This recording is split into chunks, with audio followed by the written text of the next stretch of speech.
you have questions? Do you have questions before we formally start? Hello, kindly turn on your microphones, people. None, sir. Okay, let's start. No? Then, by the way, late after the lecture, I might show you the how to compress. Huwag kayong pa-pressure, no? You have much time for your video. Huwag niyo madaliin. Huwag niyo madaliin. We are naman until December, no? Of course, oh, justice sake, I give incentives to those who have passed early, those who beat the deadline. Well, let me do some screen sharing. This lesson is very easy, super duper easy.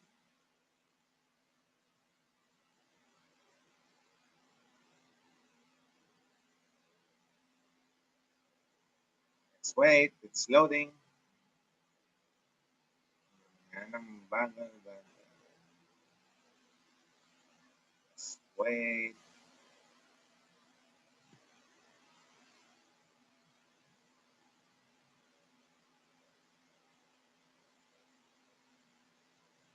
All right, can you see my screen?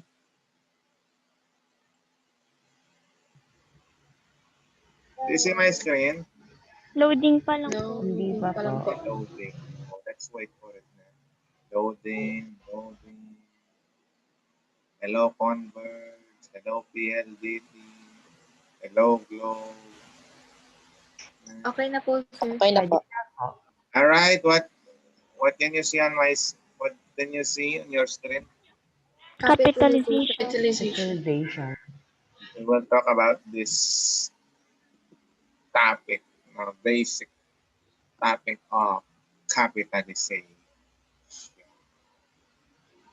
Let me just slides. Put it in slides. Right, capitalization. But I do not see the participants. Where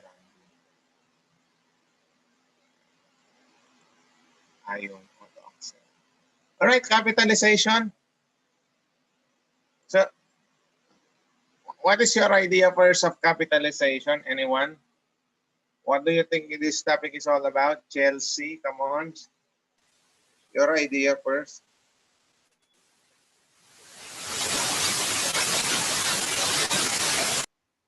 What? I did not hear. Did you hear? No, sir.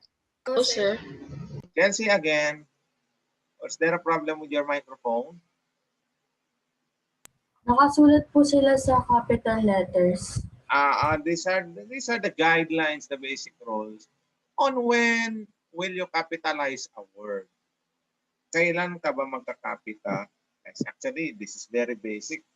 Unfortunately, consistently, I'm seeing this type of problem. That's why I decided to share this lesson with most of you. Right, capitalization. Sorry. Oh, where are again the participants? Ano ba naman yan? Ba't nawawala? Okay. Rule number 1. Now kindly read for us. Danaya, go. Capitalization is the first word of the sentence. Basic. Basta. Every first word of the sentence, you should capitalize. The question is, how will you know that that is the first word of the sentence? Anyone? How do you know that that is the first word of a sentence? So, basic. After the period. And, yes, Jason. After the period. You will always capitalize the first word of a sentence. You will learn. You will know that that is another sentence if you will see an ending punctuation mark. Period is the most common pinakagamitin because what we are writing are mostly statements. However, period is not just an ending punctuation mark. So correct. What else? What are the other punctuation marks that we use to end our sentences? They also give clue to what type of sentence is that. Usually for declarative sentences that gives statements, general statements, you use period. But the period is not the only type of ending punctuation mark that we use. What else are the other? Anyone? Oh, yes, Karil. Exclamation point po. Correct. Exclamation point for exclamatory sentences. Those type of sentences that expresses strong emotion. Example, ouch! No? That hurts. That is an exclamatory sentence. Hindi period ang makikita mo doon. No? Exclamation mark. Sa Pilipino, tandang padam. Oh, check my... Your voice. Wait, I'm having a problem. What is it? What happened to my speaker?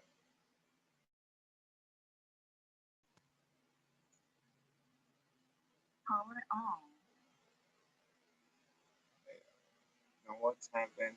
Just give me a few minutes because I receive a signal that check my speaker.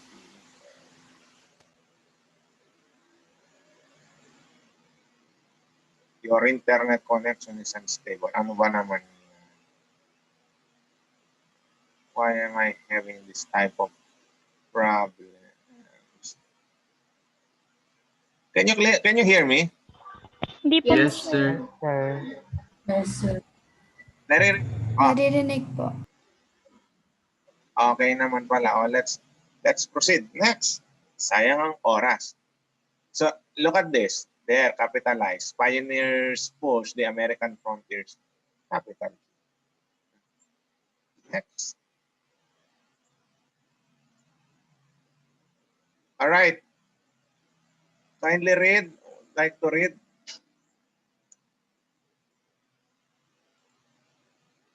The next rule.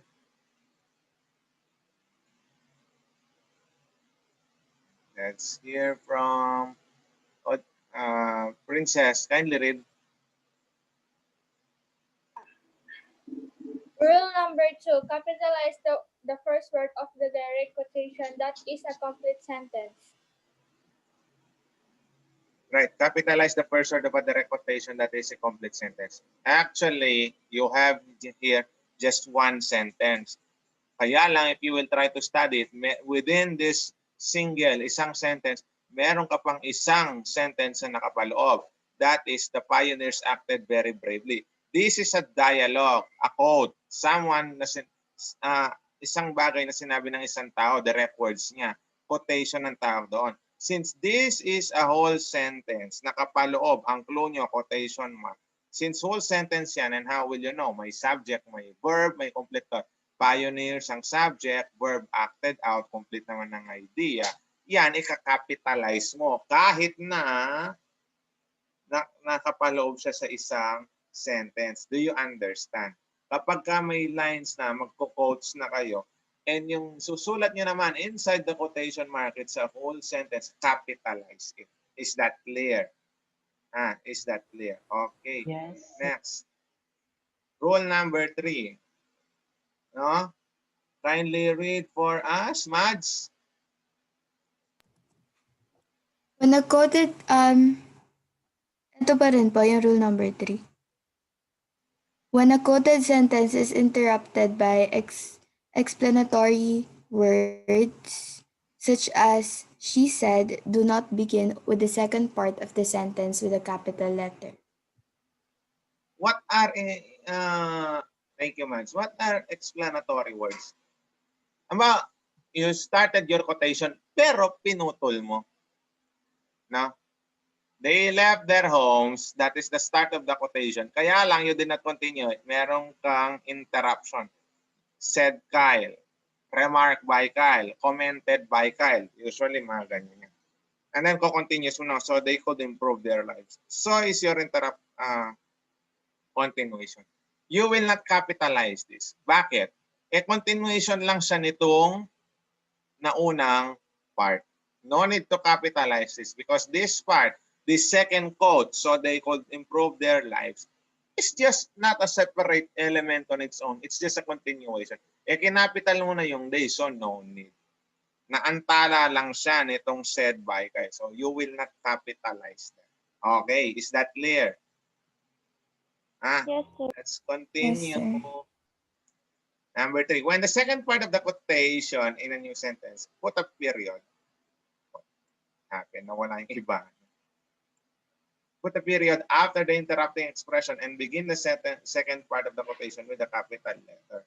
Now, sabi natin kanina, we said earlier, if it is just a continuation, do not capitalize it. But how come on this part, it's saying something differently? Ngayon naman, begin with the capital letter. What's now the difference? You have here interrupting words, and yet bakit dito capitalize na? Anyone who would like kindly try to explain to us what's the difference? It has a period, sir. Kindly use the raise hand function. Anong difference? Bakit kanina sabi continuation of a quote? And now continuation parang there is also an interrupting words. And yet, why do you need to capitalize? Oh yes, Danaya.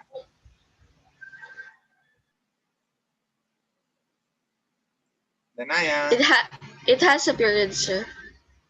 It Period, sir. It has a period. It has a period. That's your first clue. It has a period. No? So, correct.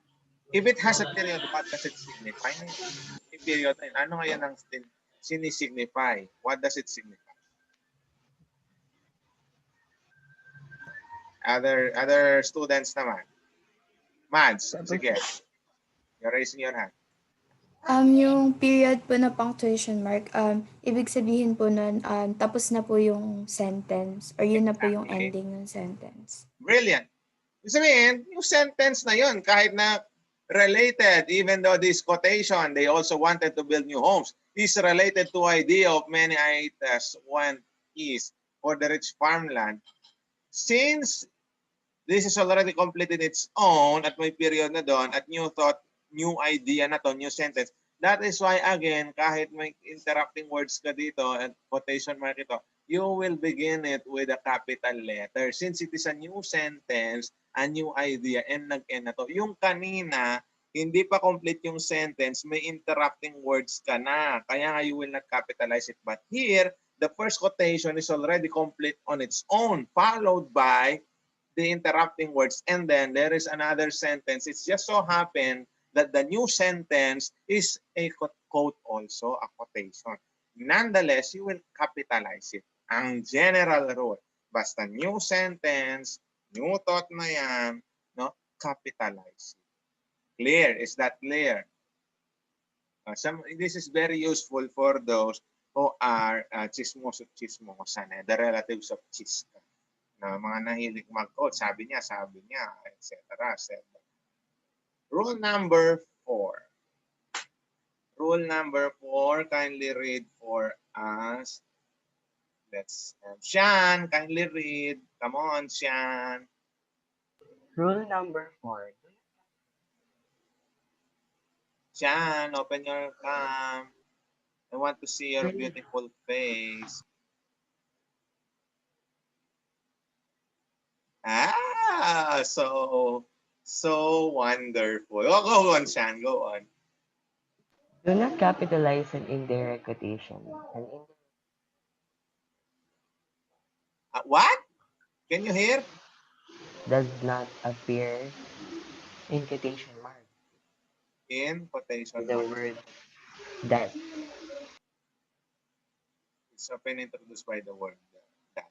Do not capitalize an indirect quotation. All right. I do not know if we will have this lesson during the third quarter, but there is a lesson in English 9 known as direct and indirect speech. Ang other title ng lesson na yon, direct quotes and indirect quotes. There are two ways, dalawang pamamaraan of quoting. Yung pagsasabi kung ano yung sinabi ng isang tao, quoting someone.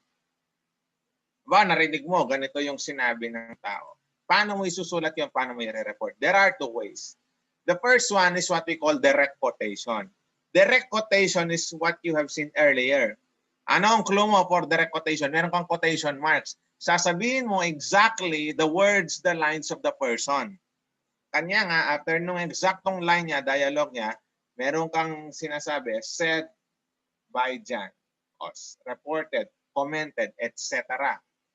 Dito, you will say the idea without, I repeat, you will say the thought, the content, the idea ng quote, yung dialogue ng person without using the exact words. Sasabihin mo kung anong sinabi niya pero hindi mo gagamitin yung eksaktong salita. In other words, you will paraphrase it. I was being reminded that time is running 10 minutes. If we will be cut, just enter again using the same ID, password. Look at this. Kevin read that many Aborigines traveled in wagons or wagons. Ibig sabihin, itong idea na to, nabasa niya yan, sinabi ng author, pero those are not the exact words of the author. Pero yan ang idea ng author. Sinabi niya lang sa sarili niya salita, your clue, you have that, the word that. In that case, you will not capitalize it. In short, basta nakakita ka ng that, no? Yung kasunod, huwag mong i-capitalize. Kasi part pa rin yun ng sentence. Yun na lang ang shortcut ninyo. Do you understand? Do you understand? Do not capitalize. Yes, sir. Yun lang ang summary nun. Pero I just said that I just discussed the technical aspect of it. Okay, number 5. O Raisa, come on. Capitalize the first word in the salutation and closing of a letter. Capitalize the title and name of the person addressed. Basta first word ng title, no? And first word of the name of the person na proper, hindi general, proper. Capitalize it. Dear, first word, Mrs. Johnson. Ito, bakit naka-capitalize yung Mrs.? Kasi proper noun ito eh. Pangalan ng tao, specific, di naman yan general. Pero ito, bakit nasa small caps, small letter, dear friend? This is not a proper noun. General yan. Anyone can be a friend. So, do not capitalize it yung dear na. Yours truly, sincerely. Sa letter, yung closing remarks, no? At tawag ko dyan, closing remarks, capitalize it. Pero yung susunod na word, since hindi naman yung pangalan ng tao, huwag mo nang i-capitalize. Yours truly, truly, is this word a name, a noun, a name of a person? It is not. Do not capitalize it. Again, yung first letter lang. Pero for titles, capitalize it. Sample, Dr. Medina. Is the word doctor there, the letter D? Should it be capitalized or not? What do you think? Come on, open your microphones. Dr. Medina, yung title ba doctor, yung letter D, should it be capitalized or? Yes, sir. Capitalize. Capitalize. Yes po. Ang sagwa kasing tingnan, sipin mo yung name ng tao, nakakapitalize yung title, hindi. Capitalize if it is attached, no? If it is embedded on a name, a proper name. Next. Capitalizing people's names and titles. You have other titles. Ito na, pangalan na lang ng tao to. Very common sense. Jenson, kindly read. Rule number 1. Capitalize the names of people and the initial that stand for their names. Yan. Basta names of people, even initials nila, capitalize. Kasi tao sila, hindi sila bagay. Unless you're angry with the unless you're angry when you're in your conversation. Lalaki ba yan or babae? Is it a he or a she? Na segue lang ito, segue lang. When I'm not in the mood, I will just say it is an it, IT. And you know that the pronoun it, we don't use it for persons. We use it for objects or animals. No, it's an it. Ay, grabe ka, sabi ng gano'n. You know naman, pag bumabanat ka minsan, may mga matatalino lang din na nakakaintindi sa mga banat. Yung mga bobo, nakatangan. Ang joke! No? Okay. So, basta names of persons, capitalize it. Mary Lane, capital M, capital. Susan B, middle initial B, and then Anton. And then ito, acronyms, J's, capitalize yan. Huwag mo namang small letter. No? Kawawa naman yung tao. Unless galit ka, sige, go ahead. Number 2. Erica? Did I already call you? Erica, kindly read for us. Is she there? Kakalib niya lang po yung tinawag siya, sir. Ha? Wala. Clarissa, kindly read for us. Capitalize a title or an abbreviation of a title when it comes before a person's name or when it is used instead of a name. All right, the title or the abbreviation. Again, when it is used instead of a name, General Luz, Senator. Naka-attach kasi before the proper name, capitalize niya. Mrs. Torres. Did Lieutenant Paul, title na rank ni Paul. Capitalize it. But then again, look at this. Yes, Captain, I'll go with you. Why is this capitalized? Focus on the last example. Dito, understood lang. Lieutenant Paul. No? Capitalize title. Pero yung captain, bakit naka-capitalize? Hindi naman nakadikit. Hindi naman katabi ng proper noun.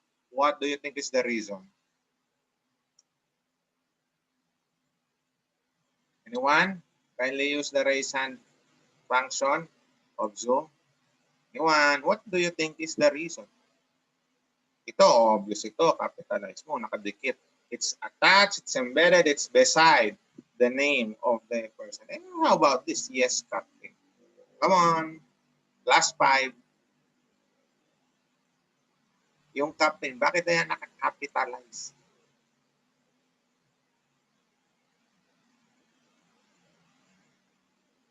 Wala?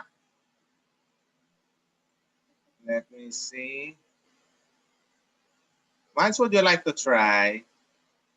Sige, try, Mads. Kasi po sabi sa rule, kapag yung title po ginamit instead of yung name, since dito po sa sentence is di naman po ginamit yung name nung yung exact name ng tao, yun lang title niya, yung profession niya, ganun. Yung tawag sa kanya. Kaya dapat nakakapitalize pa rin po kasi like Alright, it's you are referring there. to a Tandaan niyo, certain look person. at this. Lieutenant Paul. Una, very specific. It is importantly noting that this is part of a whole sentence. Pansinin nyo, isang sentence lang ito. Pero dun sa una, minention na si Lieutenant Paul. Understood dito na yung captain ay si Paul. Bakit? Unang-unang, clue mo, isang sentence lang yan.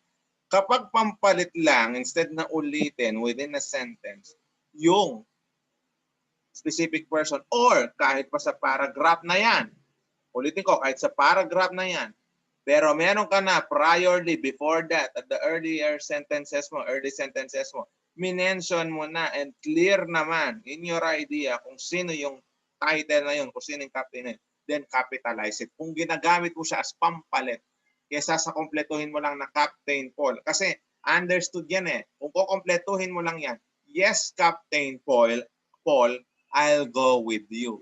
Instead of just repeating again the name of the person because it is understood. Since lalo na you already mentioned it in everyone on the first part. No? Pwede mo na lang i-drop yung title. So still capitalize again the title. Is that clear? Liwanag yun, ha? So, Yes, sir. next. Do not capitalize the title. That follows a person name. If it is used as a common noun. No. Thomas Jefferson, the president, planned the expedition. Kanina, bakit capitalize ito? Hindi. Yung kanina, ginagamit mo siya as pampalit. No? Dito, dinidescribe mo lang common noun na yung president si Thomas Jefferson. Nakakalito, sir. May simple trick dyan. Ito, balikan natin. Add ninyo yung pangalan ng tao. Did Lieutenant Paul say, yes, Captain, I'll go with you? Oh. Yes, Captain Paul, I'll go with you. If you will add the name of the person, title, pampalit lang, it still makes sense, capitalize it. Pero dito, Thomas Jefferson, then President na Thomas Jefferson. And you will, again, in sentence awkward na, alam mo na kahit na common noun lang yon, do not capitalize it. Do not capitalize it. Again, pag substitute siya, kaya sasabuhin yung name ng tao, capitalize it. Pero kung common noun na lang, description lang, no? Wag mo na. Another rule, another trick. Try mong alisin itong common noun. No? Usually, in most cases, no? okay pa rin yung sentence. Usually, but not all the time. No. So that is just the trick. Pero these are just seldomly used naman in the English language. Additional information lang to. Titles, academic degrees, someday. Do you know that when you will study, less than a minute na lang, mag-stop na to, enter again, ha? Enter again. You will earn degrees.